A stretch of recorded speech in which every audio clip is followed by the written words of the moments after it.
Nate Calloway wiped his oil-stained hands on a rag and rolled out of the old Chevrolet he had been working on for the last 3 hours.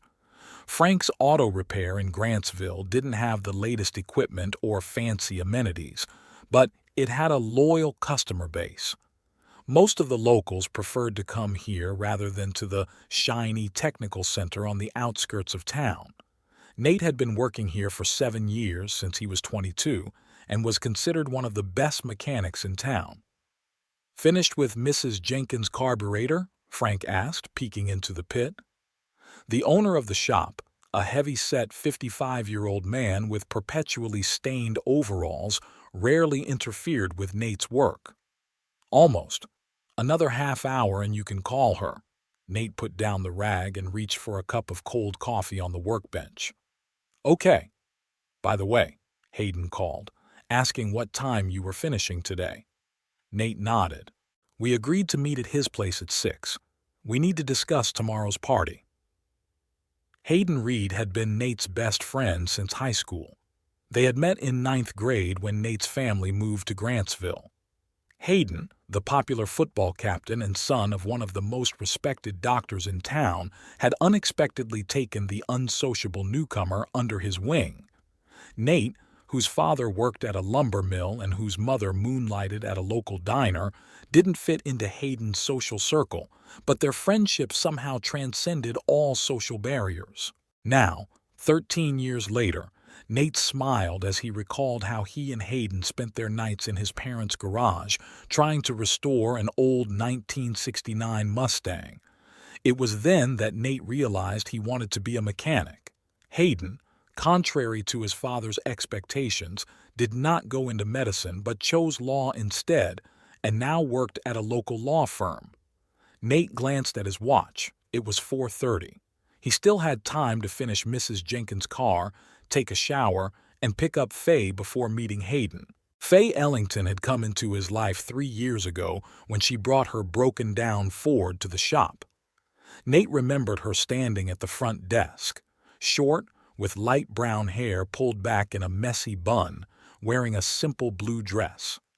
It was pouring rain that day, and she looked a little wet and irritated. Faye was an elementary school teacher at a local school, and her car had chosen the worst possible moment to break down, in the middle of parent-teacher conferences. 2 weeks after her car was repaired, Nate mustered up the courage to call her. He had saved her number from his customer file, which wasn't very professional, but to his surprise, Faye agreed to go on a date with him. Their coffee date turned into a movie date, then dinner, and then a serious relationship. A year ago, Nate proposed to her. They were planning to get married this fall. After showering and getting dressed, Nate drove to the small house Faye rented with her sister Rachel. Tomorrow they were going to celebrate Rachel's 25th birthday at Hank's Bar, a local hangout for most of the young people in Grantsville on weekends. "You're early," Faye smiled, opening the door. She was wearing jeans and an old sweater, her hair casually pulled back with a barrette. "I'm not ready yet. That's okay. I'll wait." Nate leaned down and kissed her lightly on the lips. "Where's Rachel?" "She ran to the store to get something for tomorrow's party. She'll be back soon." While Faye was getting ready, Nate remembered how Hayden and Faye had met. It was at a Christmas party last year. Hayden had just broken up with his girlfriend and wasn't in the best mood. Nate was glad that his best friend and fiancée had hit it off so quickly. Hayden often came over, and the three of them played board games or watched movies. Faye joked that she now had 2 boyfriends instead of 1. 20 minutes later, they were on their way to Hayden's house.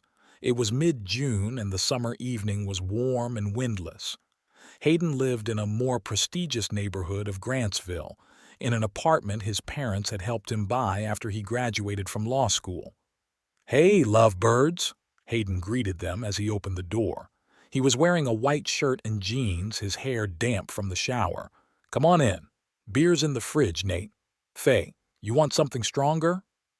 "No, thanks. I have to get up early tomorrow," Faye smiled. "Maybe some juice if you have any." They settled into the living room and discussed the details of the upcoming party. Nate noticed that Hayden glanced at Faye several times but quickly caught himself. Maybe he was just imagining things. The next evening, Hank's was particularly crowded. Rachel had invited a lot of friends, and Nate struggled to make his way through the crowd with 2 glasses of beer in his hands. "Here, take one," he said, handing one to Faye, who was standing in the corner talking to a girl. "I haven't seen Hayden. Is he here yet?" "Yeah, somewhere near the bar," Faye nodded. "Thanks, sweetie." The music was getting louder and more people were arriving. Nate spotted Hayden at the bar, talking animatedly to the bartender. Hayden saw him and waved him over. "Nate, you have to try the new cocktail Hank invented," Hayden shouted over the music. "Where's Faye?" "Talking to her fellow teachers," Nate said, gesturing toward the corner where Faye was standing. "She said she doesn't want to drink much tonight." "Come on, she can skip one shot in honor of her sister's birthday." Hayden grinned and ordered 3 shots of some brightly colored drink. The party was in full swing. After midnight, the dancing began. Nate had never been a good dancer and preferred to watch from the sidelines. He was standing against the wall, sipping his beer when he noticed Faye and Hayden on the dance floor. They were moving to the beat, and Hayden's hand was resting on Faye's waist, a little lower than it should have been. Nate frowned, but quickly dismissed the unpleasant thoughts. This was Hayden, his best friend, the person he trusted most in the world after Faye. Around 2 in the morning, Nate lost sight of both Faye and Hayden. He walked around the bar, checked the restrooms, but couldn't find either of them. Rachel, flushed from alcohol and dancing, shrugged when asked about her sister's whereabouts. "Maybe she went out for some fresh air. It's stuffy in here." Nate went outside and walked around the building. Behind him was a small space with a service door leading from the bar, where the staff usually smoked. Turning the corner, he froze. Faye and Hayden were standing there, pressed tightly against each other. Hayden's arm was around her waist, and their lips were locked in a kiss. Nate felt the ground slip away beneath his feet. "What the hell?" His voice sounded hoarse and unfamiliar. Faye pulled away sharply, her eyes wide with horror. "Nate, it's not what you think." "What am I supposed to think?" He stared at her blankly. "That my best friend and my fiancé are kissing behind the bar by pure coincidence?" "Nate, listen," Hayden began, taking a step forward. "Don't come near me." Nate held his hand out in front of him. "Don't you dare come any closer." "Nate, please let me explain." Faye tried to touch his arm, but he pulled it away. "Explain what? How long has this been going on? Behind my back? All those nights we spent watching movies and playing games, the 3 of us, was it all a sham?" "No. Nate, it's not like that. It's the first time." "I don't want to hear it." Nate turned and walked away without looking back at their cries. He spent the next week ignoring calls and messages from Faye and Hayden. He returned the ring through Rachel, who tried to defend her sister, but Nate didn't want to hear any explanations. The pain of betrayal was too strong. 2 weeks later, while browsing job listings online, he came across an offer to work at an oil field in Alaska. It was an 11-month contract with good pay and a chance to get far away from Grantsville and everything that reminded him of the betrayal. At the end of July, after packing a few things and locking up his apartment, Nate said goodbye to his parents and Frank, promising to return in a year. At the bus station, he saw Faye standing off to the side, hoping for one last conversation. Nate walked past her without stopping or looking at her. The tears in her eyes no longer moved him. The bus pulled away, taking him away from the city where he had left a broken heart and a ruined friendship. Ahead lay Alaska, a harsh land that he hoped would help him forget the betrayal of the 2 people closest to him. Alaska greeted Nate with icy winds and endless work shifts. The oil field in Prudhoe Bay was located almost at the edge of the world, 800 kilometers north of Fairbanks, amid endless tundra and permafrost. Here in the north, even in summer, the temperature rarely rose above 10 degrees, and in winter it dropped to -50. Nate shared a cramped trailer with two other mechanics, Liam, a bearded 40-year-old Canadian, and Jacob, a quiet native Alaskan who had been working at the field for over 10 years. They didn't talk much, which suited Nate fine. He hadn't come here to make friends. The workday began at 6 in the morning and often lasted until 8 in the evening. Nate was responsible for keeping several drilling rigs in working order. The work was hard.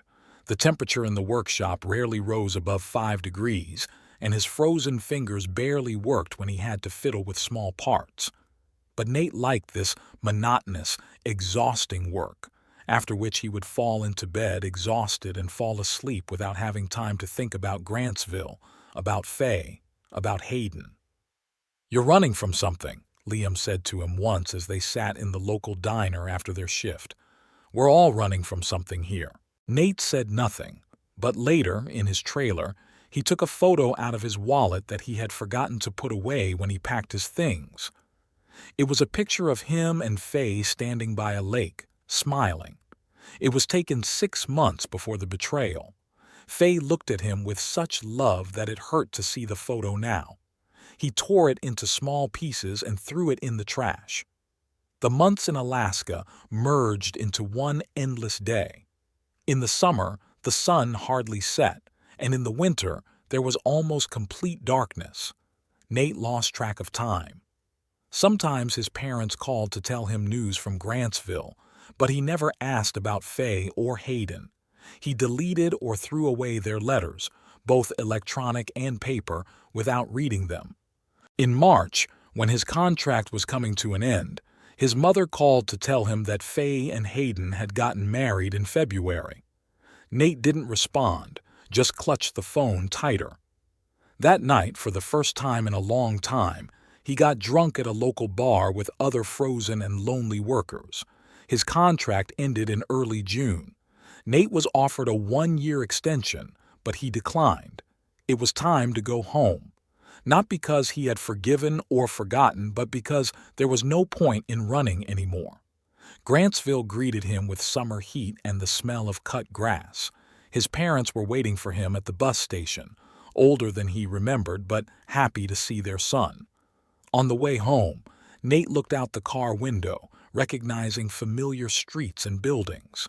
Nothing had changed, but at the same time, everything was different.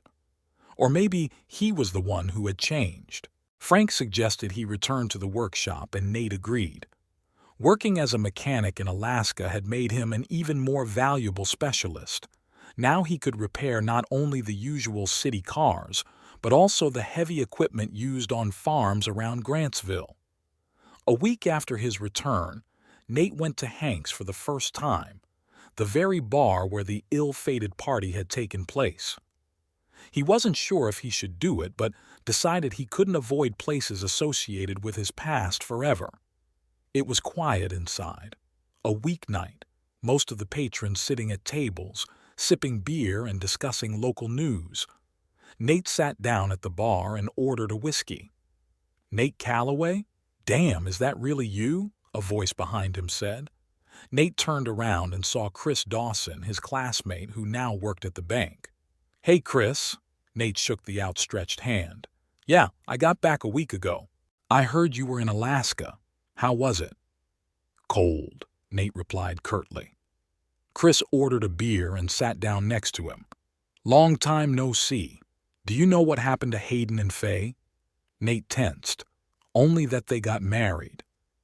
Chris shook his head. "Yes, they got married, but it was a real nightmare." Nate took a sip of whiskey, feeling his insides tighten. "What do you mean? You don't know?" Chris looked surprised. "Hayden turned out to be a real psychopath.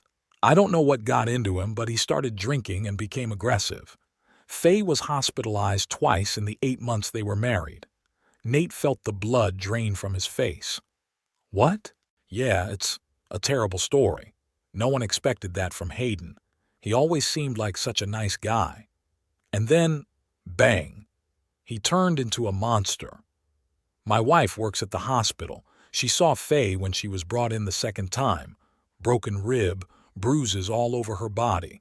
Nate clenched his glass so tightly that his knuckles turned white. Why didn't anyone intervene? People tried. Her sister, Rachel, even called the police. But you know how it is. Hayden comes from a respectable family, works at a law firm. They always swept it under the rug. Chris took a sip of beer. In the end, Faye ended it herself. Hayden came home drunk, started another fight, and she hit him over the head with a cast-iron skillet. He wasn't seriously injured, but he ended up in the hospital. After that, she filed for divorce and reported him for domestic violence. Nate was silent, trying to process what he had heard. Conflicting emotions raged inside him. Long-standing resentment over the betrayal and shock at what had happened to Faye. "Where is she now?" he finally asked. "She's back teaching at the school. She lives alone. Rachel moved to Portland last year." Chris paused. Hayden was fired from the firm after the whole thing. They say he moved somewhere on the East Coast. His parents are still here, but they hardly ever come into town. They talked a little more, mostly about Nate's job in Alaska and what had happened in Grantsville during the year he had been away. But Nate's thoughts kept returning to the story about Faye and Hayden. When he got home, he couldn't sleep for a long time. Faye's face was before his eyes, bruised, with a broken lip. He couldn't believe it. The Hayden he knew would never raise a hand to a woman. But people change, often for the worse. The next morning, Nate went to the cafe across from the school where Faye taught.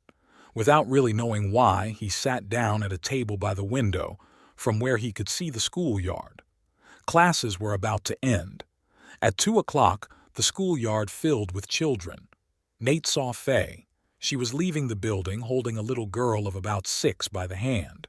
She handed the child to a woman, presumably her mother, exchanged a few words with her, and waved goodbye. Even from a distance, Nate noticed how she had changed. Faye had always been slim, but now she looked even thinner, almost sickly. Her hair, which she used to wear loose or in a messy bun, was cut short. But the main difference was in her movements. Once energetic and sharp, they were now cautious, as if she was afraid to take up too much space. Nate didn't know how he felt. Part of him was still angry at her for destroying their relationship for Hayden. Another part of him cringed at the thought of what she had gone through. That evening, he drank with his father in the backyard of their house. The sun was setting, gilding the treetops. They talked about this and that, avoiding serious topics until his father asked, "Did you see her?" Nate didn't need to be told who he was talking about. "From a distance. Didn't talk to her." His father nodded. "It's a shame it turned out that way, with everything." "Yeah, it is," Nate agreed. "Mom mentioned that you visited her in the hospital, the second time." "Yes, I did. She looked terrible." His father took a swig from the bottle. "I've known Hayden since you two were friends in school. I never would have thought he was capable of something like that." "Me neither," Nate said quietly. "After she hit him with the frying pan and he ended up in the hospital, I drove her to her sister's house. She was afraid to stay alone." His father looked at Nate. "You know what she said? That she always regretted that night, Rachel's party. She said it was the biggest mistake of her life." Nate was silent, staring into the gathering twilight. "It's not my place to tell you what to do, son," his father continued. "But sometimes it's worth listening to someone before you pass judgment." The next day, an old pickup truck that Nate remembered from the past pulled up to the workshop. Rachel, Faye's sister, was behind the wheel. "Nate?" She stopped at the door, looking at him uncertainly. "I heard you were back." "Hi, Rachel," he said, wiping his hands on a rag. "Chris said you moved to Portland." "Yes, but I came back for a couple of days to visit Faye." She glanced at her car. "I think something's wrong with the muffler. It sounds like a tractor. Can you take a look?" Nate nodded and lifted the hood. They stood in silence while he examined the engine. "How's she doing?" he asked, not looking at Rachel. "Better. Much better than 6 months ago." Rachel paused. "She doesn't know I'm here." "I mean, she knows I'm in town, but She doesn't know I came to your shop." Nate found the problem, a loose muffler mount, and began tightening it. "Is there anything you want me to do?" "No," Rachel shook her head. "I just think you two need to talk, at least once, to listen to each other." "I've heard enough," Nate replied dryly, "about what happened after." "But not about what happened that night," Rachel objected. "You never gave her a chance to explain." Nate straightened up and looked her in the eyes. "What is there to explain?" "I saw them kissing." "Yes, kissing. But you didn't see what happened before and after." Rachel sighed. "Listen, I'm not trying to convince you or make you do anything. Just think about it, okay? She goes to Diego's bar every Friday after work. It's a new place on the corner of Clay Street and 4th Avenue. Nate closed the hood. The muffler's fine. It just needed to be tightened. I'll give you $20 for your time." Rachel handed him the money. "Thanks. And just think about it, okay?" All week, Nate had been more irritable than usual. He snapped at customers, snapped at Frank, even snapped at his mother when she asked if he wanted to go on a date with her friend's daughter. On Thursday evening, while helping his father repair a leaky roof, he finally asked, "Do you think people change?" His father, who was hammering a nail, stopped and looked at his son. "Of course they do. I mean, radically. For example, a quiet and polite person suddenly becomes a violent drunk." "Oh, you mean that," his father continued, hammering the nail. "It happens. But more often than not, people don't change. They just stop hiding who they really are." "Do you think Hayden was always like that?" "I don't know, son. Maybe he always had that darkness inside him, or maybe something broke inside him." His father put down the hammer. "What about you? Have you changed over the past year?" Nate thought for a moment. "I don't know. Maybe I've become more cautious, less trusting." "That's not always a good thing," his father remarked. "Sometimes it's better to get burned than to spend your whole life afraid of fire." On Friday evening, Nate sat in his car for a long time across from Diego's bar.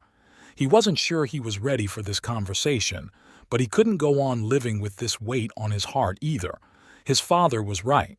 Sometimes you just have to listen to someone before passing final judgment.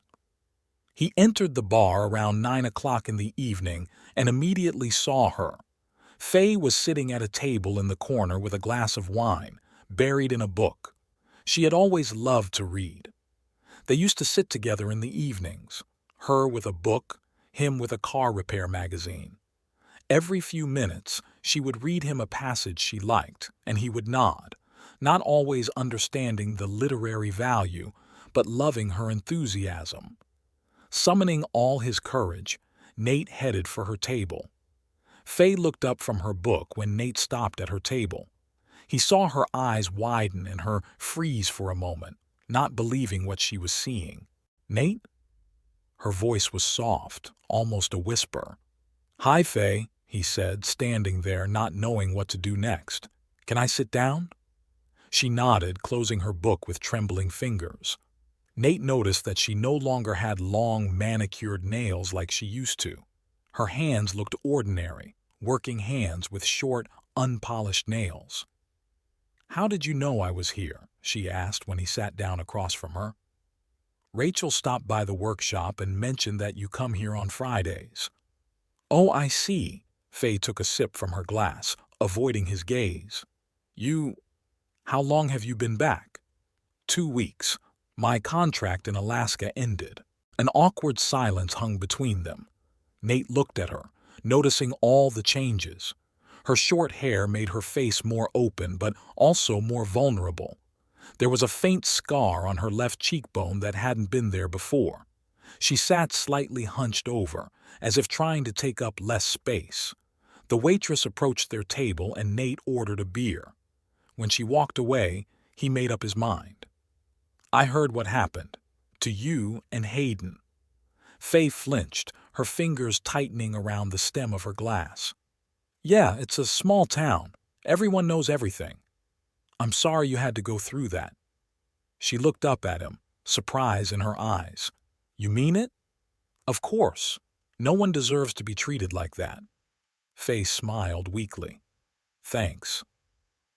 It makes it a little easier. Nate twirled the beer glass he had brought in his hands. Rachel said I never gave you a chance to explain what happened that night. At the party, Faye exhaled slowly, as if preparing for something difficult. Are you sure you want to hear this? It's been almost 2 years. Yes, I do. I think we both need this. She nodded and took another sip of wine, gathering her thoughts. That night, while we were dancing, Hayden said he needed to talk to me alone. He said it was important. I didn't think much of it. We got along well, and I figured he just wanted to discuss a surprise for you or something like that. She paused, and Nate noticed her fingers nervously stroking the cover of the book. We went out through the back door. He said it would be quieter there. And as soon as we were outside, Hayden started saying really strange things. That from the moment he saw me at that Christmas party, he knew I was the one. That he had tried to fight it because you're his best friend, but he couldn't anymore. Faye shook her head. I was in shock. I tried to laugh it off, said he'd had too much to drink, and then he suddenly grabbed me and kissed me. Nate felt his insides tense up, even though so much time had passed. And that's when you showed up, Faye continued. From the outside, it probably looked like we both wanted it. But I tried to push him away. I just didn't have time. You only saw the kiss, not what happened before or after. What happened after? Nate asked, trying to sound calm. After you left, I slapped Hayden and ran after you. But you were already gone. I called you all night, went to your house, but you didn't answer. Faye looked away. And then, a couple of weeks later, Hayden came to me again. He apologized, said he was drunk, that it was a moment of weakness, that he would never do it again. He asked me to give him a chance to make things right, to talk to you. She smiled bitterly. I believed him. I was an idiot. Nate exhaled slowly. And then, how did you end up together? Faye shook her head. Not right away. At first we just talk sometimes. He's a good listener, you know. Or he pretends to be. And we had something in common. We both lost you. She paused. After you left for Alaska, I was in such a state. Broken, guilty, not knowing how to go on. Hayden was there. First as a friend, then, well, I don't know how it happened. I guess I was just clinging to the part of you that was left in him. Nate understood that feeling better than he wanted to admit. He often found himself reminiscing about the times when the three of them laughed at silly jokes, watched movies, and played board games. They were happy then, or so he thought. When he proposed, I said yes, even though I knew it was a mistake, Faye continued. But I thought it was my last chance at happiness. And then? Faye sighed. Almost immediately, everything went wrong. On our wedding day, Hayden got drunk for the first time. He yelled at the waiters and made a scene when his father tried to calm him down. I chalked it up to nerves, but then it started happening regularly. He would come home drunk and pick fights over every little thing. He hit me for the first time a month after the wedding. I was so shocked that I didn't even realize what had happened at first. Nate clenched his fists under the table. He had never been violent, but now a wave of rage rose inside him at the thought of Hayden raising his hand to Faye. I tried to leave after the first time, she continued, but he found me, promised it wouldn't happen again, and I went back. Classic story, right? I've read about it, but I always thought it would never happen to me, that I wasn't that weak. It's not weakness, Nate said quietly. It's complicated. Faye nodded. Yes, complicated, especially when you love someone, or think you do. Did you love him? The question slipped out before Nate could think it through. Faye shook her head. No, I thought I could love him, but now I realize I was just clinging to a phantom, to something that could fill the void you left behind. She looked up. I never stopped loving you, Nate, even when I married Hayden. Even when I tried to make our marriage work. But I didn't deserve you after what happened. Nate didn't know what to say. Part of him wanted to hug her, tell her that everything was okay, that they could start over. Another part still had doubts, still feared trusting and being betrayed again. "What happened that last time? You and Hayden?" he asked, trying to buy time. Faye mechanically touched the scar on her cheek. "He came home around 3 in the morning, drunk as a skunk. I was already asleep. He turned on the light, pulled the blanket off me, and started yelling that I was cheating on him, that he saw me talking to the neighbor that afternoon. The usual nonsense." She paused. "I knew what was coming, so I tried to go to another room. He grabbed me by the hair and slammed me against the wall. I fell and he started kicking me. And suddenly I realized that this time he wasn't going to stop." She spoke calmly, as if she were describing a movie she had seen, but Nate could see her fingers trembling. "I crawled to the kitchen when he looked away for a second to get a bottle. I grabbed the frying pan we used for heavy dishes. When he came at me again, I hit him. He fell and hit his head on the edge of the table. There was blood. I was scared that I had killed him, so I called an ambulance." Faye smiled grimly. "And then your father came and took me away. By then, Hayden was in the hospital, alive and well with just a concussion and a cut eyebrow. But this time it was officially on record, and my father insisted that I file a police report." Nate nodded. "I'm glad you did." "Me too," she said, taking a sip of wine. "Although Hayden's lawyer tried to make it look like I attacked him for no reason. Fortunately, the medical examiner documented all my injuries, and the neighbors confirmed that they had heard him yelling and me crying on several occasions. In the end, he was ordered to undergo treatment for alcoholism and an anger management program. I don't know if it helped." They fell silent. The bar gradually filled with people, the music grew louder, but they sat in their own bubble, separated from the rest of the world by an invisible wall. "I should have listened to you back then," Nate finally said. "That night, at the party." "Maybe," Faye replied softly, "but I understand why you couldn't. What you saw." She shook her head. "I probably wouldn't have listened to any explanations either. Still, if I had stopped then, listened, then what?" She smiled faintly. "Would we have gotten married and lived happily ever after? Maybe. Or maybe something would have gone wrong anyway. No one knows, Nate." He noticed that despite everything she had been through, there was still a sparkle in her eyes that had attracted him 3 years ago. Tired, with a scar on her cheek and short hair, she was still the Faye he had fallen in love with. "What are you reading?" he asked, nodding at the book she was still holding in front of her like a shield. Faye blinked in surprise, not expecting a change of subject. "Oh, it's Donna Tartt, The Secret History. I'm reading it for the 3rd time. What's it about?" "It's about a group of students studying ancient Greek literature who go too far in their experiments and commit murder, and then they try to live with it." She paused. "It sounds dark, but it's really about how our decisions change us, often irreversibly." Nate nodded. "Sounds like life." "Yes," she smiled slightly. "Sounds like life."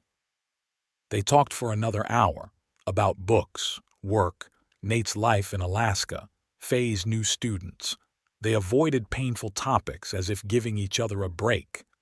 Gradually, the tension eased, and Nate found himself smiling at her jokes, just like in the good old days. When they left the bar, the stars were shining over Grantsville. It was a warm summer night with a light breeze carrying the scent of cut grass and apple blossoms from the neighboring gardens. "I'll walk you home," Nate said. Faye nodded. "Thanks. I live nearby, I can walk, but it would be nice." They walked slowly through the quiet streets, occasionally passing other pedestrians. Most of the houses were already dark, with only a few lights shining in the windows. "Are you back in your old house?" Nate asked. "No," Faye shook her head. "Too many memories. I rented an apartment on Pine Street near the school. It's small, but it's enough for me. Rachel took most of our furniture to Portland. How is she? She's fine. She met a guy who works in a gallery. She seems happy. They reached a 3-story brick house. Faye stopped at the entrance. This is where I live, 2nd floor. Nate nodded, suddenly unsure of what to say goodbye. So many words swirled around in his head, but none of them seemed right. Thanks for listening, Faye said quietly. It means a lot to me. Thanks for telling me, he replied. I'm glad we talked.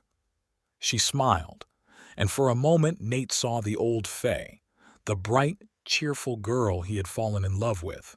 He realized she was still there, beneath the layers of pain and fear that life had inflicted on her. I'd like to, Nate began, but faltered. What? She asked quietly. I wish we could see each other sometimes, as friends, to start with.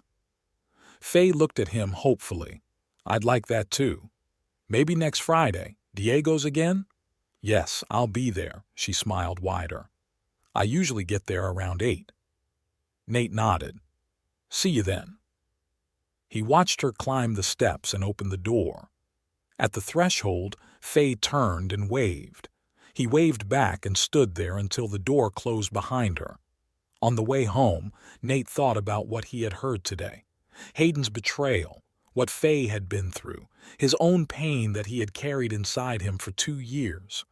All that time he had imagined the two of them laughing at him, planning their life together while he suffered in Alaska. The reality was very different and much more bitter. He didn't know if he could ever trust Faye completely again. The wound was too deep, and although today's conversation had helped start the healing process, there was a long road ahead. But he wanted to try, step by step, without rushing, without promises. A week later, Nate was sitting in Diego's bar again, waiting for Faye. She walked in at 8 o'clock sharp, as promised, with the same book under her arm. When she saw him, she smiled, timidly, but hopefully. You came, she said, sitting down across from him. Of course, Nate replied. I promised. This time, the conversation flowed more easily. They talked about the movies they had seen that week, about a funny incident at Nate's workshop, about a new project Faye was preparing for her students. Sometimes there were awkward pauses. Sometimes they accidentally touched on painful topics, but they quickly found a way to return to safe territory. When they said goodbye at Faye's house, she timidly asked, Maybe we could have dinner sometime, at the Italian courtyard. I'd love to, Nate agreed. Friday? Friday. Faye nodded. 7 o'clock. He watched her climb the steps and thought about how life sometimes gives you a second chance. Not the way you expected, not when you were ready to accept it, but still, a chance to fix mistakes, heal wounds, start over. Nate didn't know where this path would lead them. Maybe they would just become good friends. Maybe, with time, they could rebuild what had been destroyed. He didn't want to think too far ahead. It was enough to know that today, on this warm summer evening, a new path was opening up before them, full of uncertainty, but also full of hope. And the next morning, working in his workshop, Nate began to whistle quietly for the first time in 2 years, tapping out a rhythm with a wrench on the body of an old Ford. Frank, passing by, raised his eyebrows in surprise, but said nothing, just smiled and shook his head. Sometimes words are not needed to understand that life is slowly but surely returning to normal.